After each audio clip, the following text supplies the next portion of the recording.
Assalamualaikum warahmatullahi wabarakatuh. Perkenalkan, nama saya Heri, NIREM 0305180016 semester 5, Prodi Agribisnis Hortikultura dan Bio Farmaka.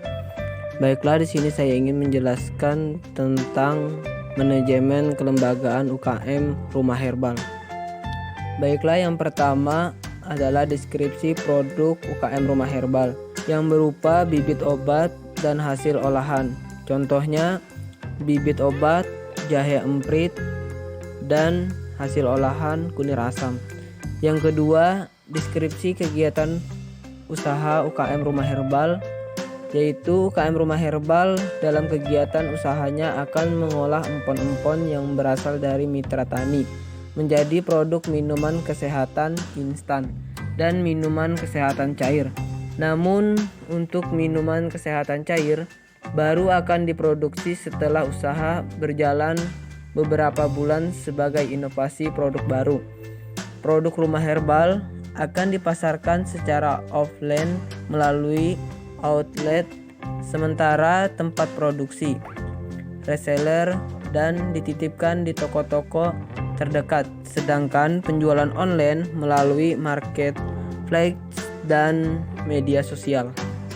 Adapun yang ketiga yaitu kelembagaan UKM atau kelembagaan UMKM. Kelembagaan yang diterapkan usaha UKM Rumah Herbal yaitu UMKM, usaha mikro kecil menengah. UMKM memiliki dasar hukum yakni Undang-Undang Nomor 20 Tahun 2008 tentang usaha mikro kecil dan menengah. Yang keempat, visi dan misi dan tujuan. Visi menjadikan usaha tanaman herbal yang bermanfaat bagi masyarakat dan pemasok utama bagi rumah herbal. Misi meningkatkan kesadaran masyarakat terhadap tanaman obat dan khasiatnya untuk kesehatan. Tujuan dari rumah herbal ini memperdayakan masyarakat setempat tentang tanaman herbal dan hasil olahannya. Adapun ringkasan dari laporan UKM Rumah Herbal, yang pertama, perencanaan kelembagaan. Yang A, mengajukan surat izin pendirian usaha UKM atau UMKM atau SIUP agar usaha sah dan lancar serta lebih dipercayai. C, mengajukan sertifikat CPOTB dan lain-lain sebagainya. 2. Penganggaran kelembagaan UKM Rumah Herbal. A. Melakukan riset biaya untuk menghindari datangnya pengeluaran tidak terduga. Melakukan riset terhadap biaya yang dibutuhkan oleh usaha sangatlah penting. Dalam penyusun anggaran, pisahkan antara biaya tetap dan biaya variabel. Biaya tetap mencakup sewa, utilitas, telepon dan internet, pemasaran, serta gaji karyawan. Sementara biaya variabel meliputi komisi untuk para pekerja dan biaya lain yang berhubungan dengan penjualan. B. Perkiraan pendapatan. Memperkirakan jumlah pendapatan usaha rumah herbal dengan membuat perkiraan seperti ini, sekaligus memasang target pada seluruh tim untuk mencapai tujuan tertentu. Perkiraan pendapatan bisa dibuat dengan menjadikan pendapatan tahun lalu sebagai acuan. Misalnya, jika usaha menghasilkan 95 juta di tahun sebelumnya, maka harus menetapkan angka 300 juta sebagai target pendapatan tahun ini. Agar usaha bisa berkembang dan ada kenaikan setiap tahunnya dengan memperbanyak produk seperti memperbanyak bibit yang dijual, menambah varietas bibit yang dijual, dan menambah produk olahan tanaman obat seperti jamu beras kencur, jamu pahitan, dan jenis jamu lainnya. Yang C. Keuntungan. Keuntungan usaha rumah herbal bisa dilihat dari jumlah pendapatan dan pengeluaran setiap tahunnya.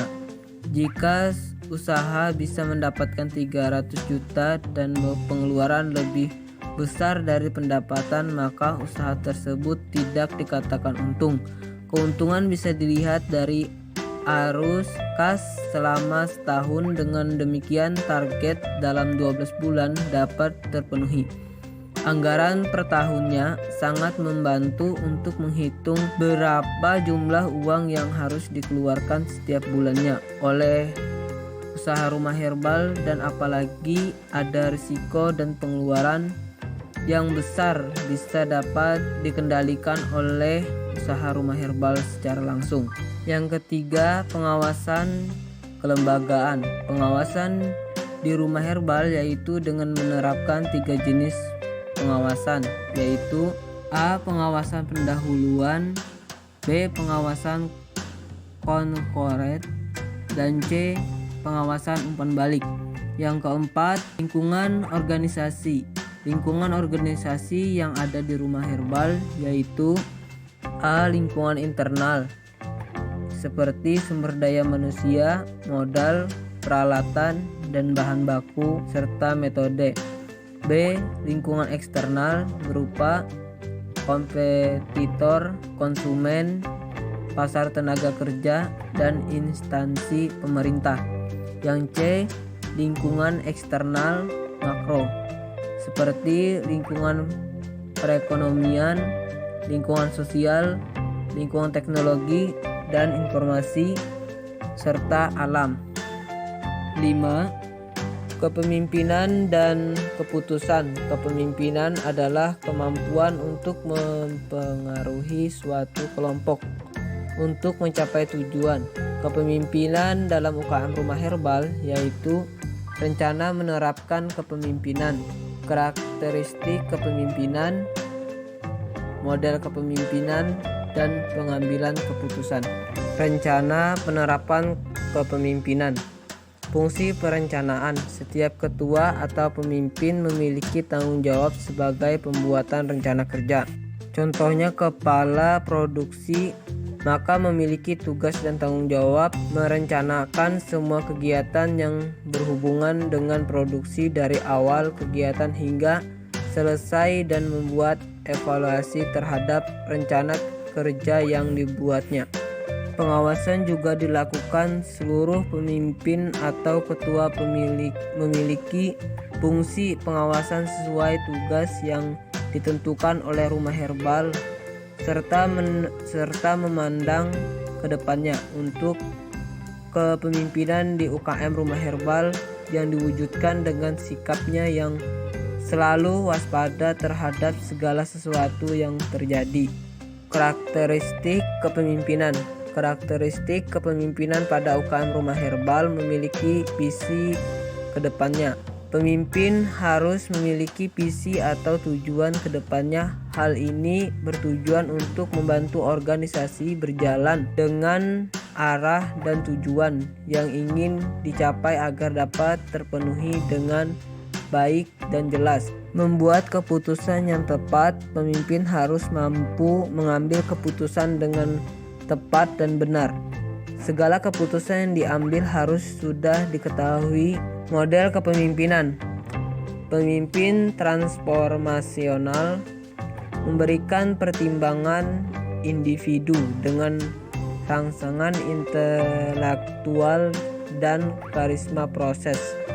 Pemimpin transformasional memberikan perhatian pada kebutuhan pengembangan individu karyawan. Pemimpin ini membantu para karyawan untuk melihat masalah dengan cara pandangan baru. Fungsi pengambilan keputusan. Pemimpin di UKM Rumah Herbal memiliki fungsi sebagai pengambilan keputusan. Lebih tepatnya mengambil keputusan pada bagian kewenangannya. Contohnya pada kepala produksi memiliki kewenangan dalam pengambilan keputusan pada semua kegiatan produksi dan tidak memiliki kewenangan melakukan pengambilan keputusan pada bidang keuangan. Yang keenam, perilaku organisasi UKM Rumah Herbal. Perilaku organisasi menurut Khairul Umam, perilaku organisasi adalah suatu bidang studi yang mempelajari dampak perseorangan, kelompok, dan struktur pada perilaku dalam organisasi dengan maksud menerapkan pengetahuan tentang hal-hal tersebut demi memperbaikan efektivitas organisasi. Contohnya seperti A. Analisis perilaku organisasi. Bisa kita lihat di tabel, ada jenis produk, harga, permintaan, total. Yang pertama bibit tanaman obat, contohnya sirih merah, harga 15.000, permintaan 30 bibit dan total 450.000 serta seterusnya. Untuk total keseluruhannya ini sebesar 1.830.000. Adapun model perilaku keorganisasian seperti standarisasi kerja, hierarki organisasi, dan kompleksitas organisasi dimensi. Terus pendekatan manajemen dalam perilaku organisasi. Yang ketujuh, manajemen kinerja UKM atau UMKM Rumah Herbal. Menurut Bacal 1999, pengertian manajemen kinerja adalah komunikasi yang berkesinambungan dan dilakukan dalam kemitraan antara seorang karyawan dan atasan langsungnya. Pengembangan yang dilakukan oleh UKM Rumah Herbal antara lain seperti strategi, administratif, dan pengembangan. Adapun manfaat bagi manajer untuk membantu upaya klasifikasi kinerja dan harapan perilaku untuk memperbaiki kinerja tim dan individu pekerja. Untuk menawarkan peluang memanfaatkan waktu secara berkualitas sebagai upaya memberikan penghargaan non-finansial bagi karyawan, untuk membantu karyawan yang kinerjanya kurang baik untuk mengembangkan diri karyawan sebagai pendukung kepemimpinan. Adapun manfaat bagi seluruh pegawai sebagai informasi peran dan tujuan karyawan untuk mendorong dan mendukung kinerja karyawan, untuk membantu pengembangan kinerja dan kemampuan karyawan sebagai peluang untuk memanfaatkan waktu yang berkualitas, dan banyak lagi lainnya. Adapun KPI pada UKM Rumah Herbal bisa kita lihat pada tabel di antara lain sebagai berikut. Mungkin itu saja yang dapat saya sampaikan dan saya jelaskan. Apabila ada kata-kata dan penjelasan saya yang kurang jelas, saya mohon maaf. Saya akhiri. Wassalamualaikum warahmatullahi wabarakatuh.